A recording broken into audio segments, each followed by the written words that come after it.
સલામ છે કૃણાલભાઈને પણ કે જેઓ દોડીને રિપોર્ટિંગ કરી રહ્યા છે.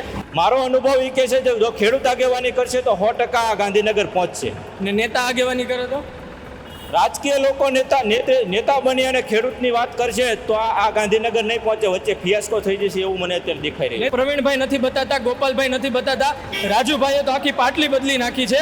રમેશભાઈ આવ્યા છે. નમસ્કાર મિત્રો, અમદાવાદનો એસપી રિંગ રોડ છે, ગાંધીનગર તરફ જઈ રહ્યા છીએ. મારી પાસે રમેશભાઈ મેર છે. ઓળખાણની જરૂર નથી, પરંતુ કહેવાનો અર્થ એ છે કે કડદા આંદોલન પછી ગુજરાતનું બીજું મોટું ખેડૂત આંદોલન, અને કડદા આંદોલનમાં પણ જે ચહેરો હતો અને વીજપોલ આંદોલનમાં પણ જે ચહેરો છે એ રમેશ મેર. તેની પાસે જાણવું છે કે શું અંતર જુએ છે, શું પરિસ્થિતિ છે, આટલા સમયમાં તેની સાથે શું થયું છે. રમેશભાઈ, એ કહેશો કે કડદા આંદોલન અને વીજપોલ આંદોલન વચ્ચેનો તફાવત શું? સીધો સવાલ. આમ તો જોવો તો તકલીફ તો બેમાં સેમ જ છે. બંનેમાં ખેડૂતોનું જ શોષણ છે. પહેલામાં વેપારીઓ ખેડૂતને લૂંટતા હતા, આમાં અદાણી અને અંબાણી લૂંટે છે.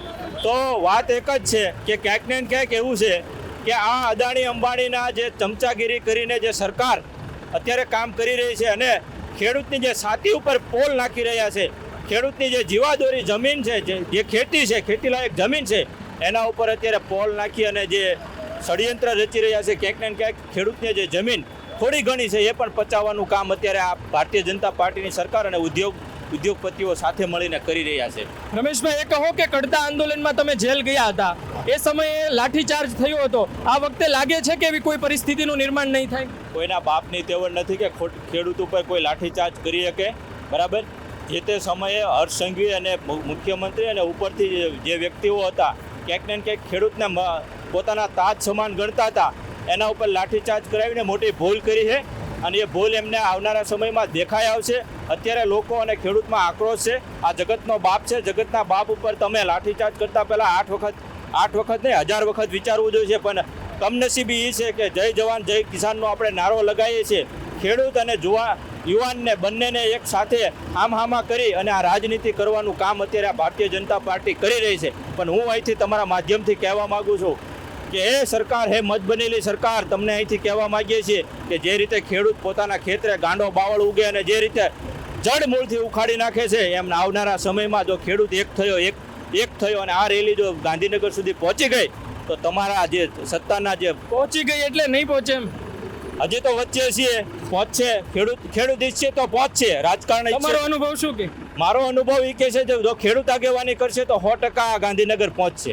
ને નેતા આગેવાની કરે તો રાજકીય લોકો નેતા બની અને ખેડૂતની વાત કરશે તો આ ગાંધીનગર નહીં પહોંચે, વચ્ચે ફિયાસ્કો થઈ જશે એવું મને અત્યારે દેખાઈ રહ્યું. નેતૃત્વ તો જરૂરી છે. કડદા આંદોલનમાં તમે કર્યું હતું એમ જરૂરી તો છે. અમે છેક સુધી પહોંચાડ્યું હતું અને જ્યાં સુધી કડદા બંધ ન થયા ત્યાં સુધી લડ્યા, 4 મહિના જેલ રહ્યા. પણ અત્યારે જે કંઈ થઈ રહ્યું છે, અમે ઈચ્છીએ છીએ કે ખેડૂત નેતૃત્વ કરે અને ખેડૂતને જે કંઈ સમિતિ બને એ ખેડૂતની સમિતિ બને અને ખેડૂત દ્વારા જે કંઈ નિર્ણય લેવાય ખેડૂતના હસ્તક લેવાય એવી અમારી લાગણી અને માંગણી છે. તો અત્યારે અમે પણ આગેવાની લઈ શકતા હતા, પણ નહીં, ખેડૂત છે તો ખેડૂતના દીકરા આગેવાન લે અને ખેડૂત આગળ વધે એવું અમારી ઈચ્છા. એક સવાલનો જવાબ જોઈએ છે કે પ્રવીણભાઈ નથી બતાતા, ગોપાલભાઈ નથી બતાતા, રાજુભાઈએ તો આખી પાટલી બદલી નાખી છે.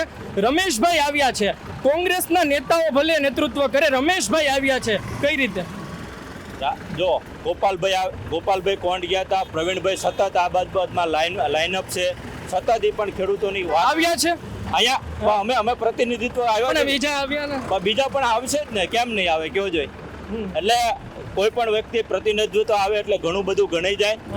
સમજો કે પ્રવીણભાઈ આવે કે ન આવે એની સામે મતલબ નથી. અમે તો અડીખમ ઊભા છીએ ને અને હજી પણ ખેડૂત પણ એમ નહીં, એ લોકો ના આવ્યા, તમે કેમ આવ્યા? અરે હું ખેડૂતનો દીકરો છું તો આવું જ ને, મારો એરિયો છે તો હું આવું, એમાં શું હતું. જી, તો અતિ મહત્વની બાબત એ છે, અમારા જે કેમેરામેન છે સલામ છે કૃણાલભાઈને પણ કે જેઓ દોડીને રિપોર્ટિંગ કરી રહ્યા છે, પરંતુ રમેશભાઈ મેરનું આ રિપોર્ટિંગ અને આ ઇન્ટરવ્યુ લેવું જરૂરી હતું. ધન્યવાદ.